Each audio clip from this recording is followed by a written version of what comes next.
Hi there, I'm Jen, this is Remembered Reads, and this is going to be a chat about the Toronto Comic Arts Festival, or TCAF, which I went to last weekend and hadn't been to in probably 10 years. TCAF kind of stands out amongst comic conventions in that it takes elements of an art or literary festival and centralizes those instead of centralizing a lot of the fan elements that I think a lot of comic book related conventions have.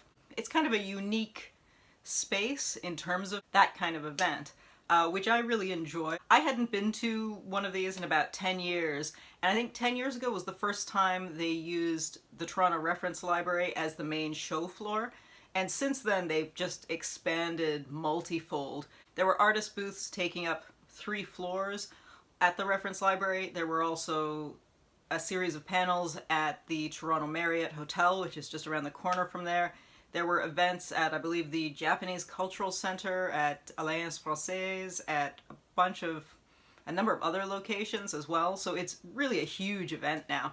I took some video on a sports camera of the reference library panels, and I've had to try to edit it down because so much of it was just people's bums, because it was so crowded that it was almost impossible to see the panels. I took that footage on the Saturday. It was a little less crowded on the Sunday, so I probably should have filmed then instead. And since I'm going to show the footage of what the artist booth floors were like, I thought I'd talk a little bit about what I talked about when I went to the Fold event the weekend previous, and just talk about some of the panels that I went to and how they were. So all of the events that I went to took place in ballrooms on the first floor of the Marriott Hotel, which, as I said, is just around the corner from the main venue. The first one that I went to on Saturday morning was called Français et Loin, and it was, hilariously, it was the only panel that I went to that was significantly late starting, which probably confirms the stereotypes a bit. It was a panel entirely of artists and writers working within the BD sphere, which is the Franco-Belgian comics sphere. And it was an interesting panel. It wasn't, I think, the best organized. In part, they didn't have enough microphones, so the facilitator couldn't be heard. I went in with the intent of filming some of this panel, and it was just so difficult to hear both the facilitator and 2 of the panelists, because they had 6 panelists and 1 facilitator and only 4 microphones. So that was a bit of a problem. Hilariously, the panel itself ended up being done bilingually, so some people spoke French, some spoke English, but it seemed like they hadn't determined ahead of time how they were going to organize it. They actually asked the audience before they started if there were people who didn't speak French, and there were just enough that I guess that's why they chose the bilingual format, but I thought it was strange that they hadn't determined that ahead of time. In any case, it was an interesting panel. I appreciated having gone, but it wasn't as well organized as I expected. After that panel was when I went over to the reference library to check things out. But in the same ballroom afterwards was a Squirrel Girl panel with the creators of that comic, and the crowd going in there, who I observed as they were going in as I was coming out, were dressed, a lot of them were dressed more as you'd expect for a comic book convention, as opposed to a literary or art festival type thing. There were a lot more associated t-shirts. And afterwards, when I went back over there after having gone to the sites of the library, there were a lot of people lining up for autographs. I almost wish I'd stayed for that, even though I don't read Squirrel Girl, just to get a feel for that type of event, but I didn't, so. After that, I went to a panel in which Vivek Shreya and Ness Lee talked about their collaboration project Death Threats, which is a graphic novel that is based on death threats that Shreya had gotten, which is an interesting project because visually, it is not Ness Lee's style necessarily, which she talked about a bit. One of the audience members mentioned that it seemed much more in line with Vivek Shreya's style as a performance artist versus Ness Lee's style as a visual artist, even though it's her visual art in the book. So there was some interesting conversation about that. It felt like it was a bit too large of a venue for that style of panel, just because the Squirrel Girl panel had been such a popular one. There was such a crowd in that, and the French panel in the morning had so many different speakers that I think it appealed to a broader group for that. This seemed like it would have been done better in one of the smaller venues, because after this panel I went to a smaller event that was I think sponsored by the Dutch Cultural Institute in Canada, and it was a couple of people doing a presentation on Dutch comics, which was interesting because they ended up talking a lot about how the culture around comic publishing is so different there than it is in Belgium, even though you would think with the shared language there would be more industry crossover, and there really isn't. So I found that interesting, but that was in a very tiny room, which made it less obvious that there was a smaller crowd in there. Although I think one of the things they said in there when they were introducing that particular panel was they didn't know how many people to expect. So I think it's possible that in some of these things they were expecting more people in the panels that were the bigger ballrooms, maybe. And then finally I went to a panel that was called Contemporary Comics Activism, which was a very odd panel just because it had such a broad range of people and of types of material that they were making, in that I think they would ask a lot of questions about kind of the political framing of various comic projects that people were working on, and it was so different that it was odd to me that they'd put the panel together in that particular way. Because, for example, you had somebody like Bessara, who's a French novelist who happened to write the graphic novel Alpha, which had been released in English before, but I think she was there basically promoting it because it just received a North American English release. She's very experienced and again is working within the French market, which is very different from the Anglo-American market. One guy who'd done a project book that I believe was presented to him by the publisher, Arsenal Pulp Press. So their perspectives, of course, were vastly different. It also had a Polish author working in Sweden who was writing a memoir, which again is a different kind of material. Then Cole Pauls, who is getting a lot of, I guess, Canadian buzz because he had an independent comic that he was basically aiming at kids in First Nations communities, but that's been picked up by Conundrum Press now and that's getting wider release. And so his experience, again, is very different because he was creating something for a very small market that's kind of blown up, and he's at a very different point in his career than what these other writers were doing. So it was an interesting collection of people, but a bit of an odd thing. I went back on the Sunday and I had intended to go to a panel with Nora Krug, whose comic, which depending on what market you're in, is either called Heimat or called Belonging. But I ended up skipping that because I was lazy and it was in the morning. But I did go to one really interesting panel called Writing for Others, which was writers discussing doing their work with artists. And it was 3 of the writers were based in Canada, 1 was based in the US, and 1 was based in France.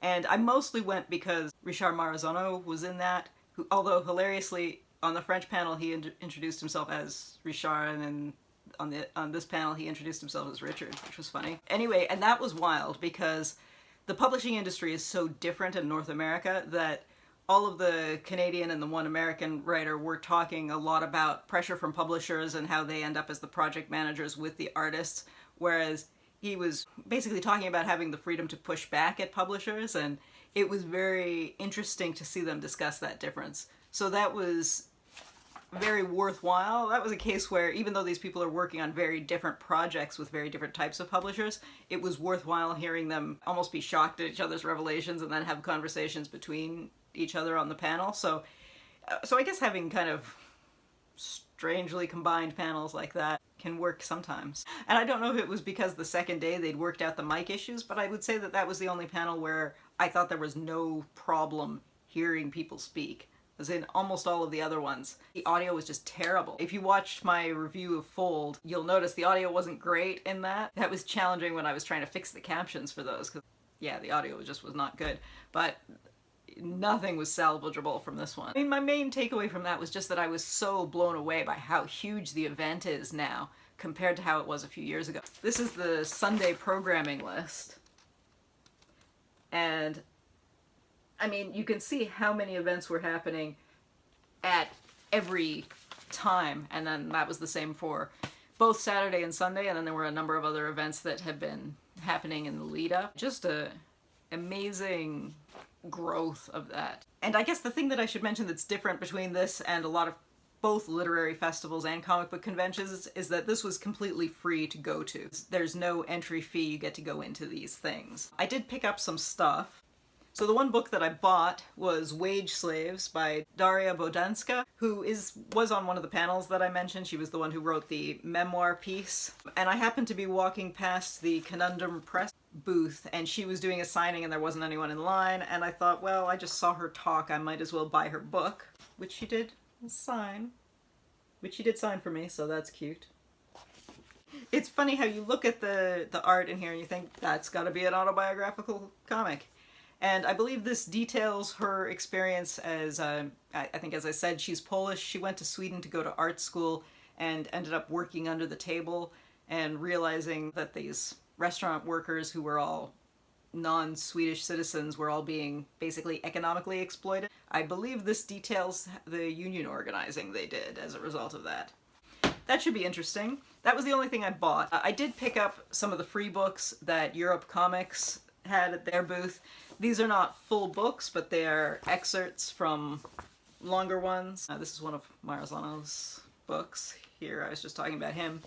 But yeah, they had a few others. This is a company that has really been pushing towards doing North American or Anglophone localization of primarily French books, but they've done some Spanish, German, Italian books as well. And I think it's really impressive the number of books that they've been putting out. If you are part of a library system that has Hoopla, you can search publishers for Europe Comics and see just how much they have been putting out lately. It's really impressive. I didn't get any books signed from them because, as I said, it was so crowded on the Saturday, I didn't bother lining up for anyone. And once I was there on the Sunday, they only had the localized books. They had French copies of a lot of the other books on the Saturday, which I think in limited numbers, because I think this is, again, a thing where people didn't necessarily know what kind of audience to expect, maybe. Which I guess for an event that's growing constantly is maybe to be expected.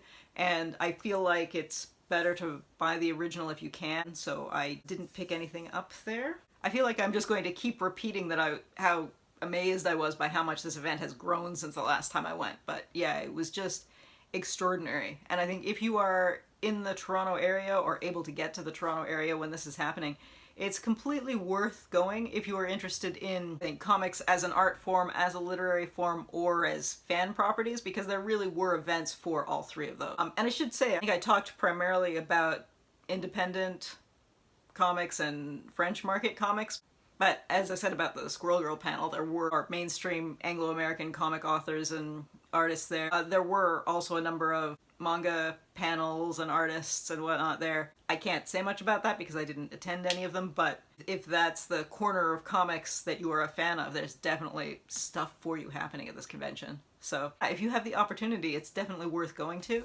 And I would love to hear if where you are you have events that are comics focused, but more on the artistic or literary side versus the fandom side.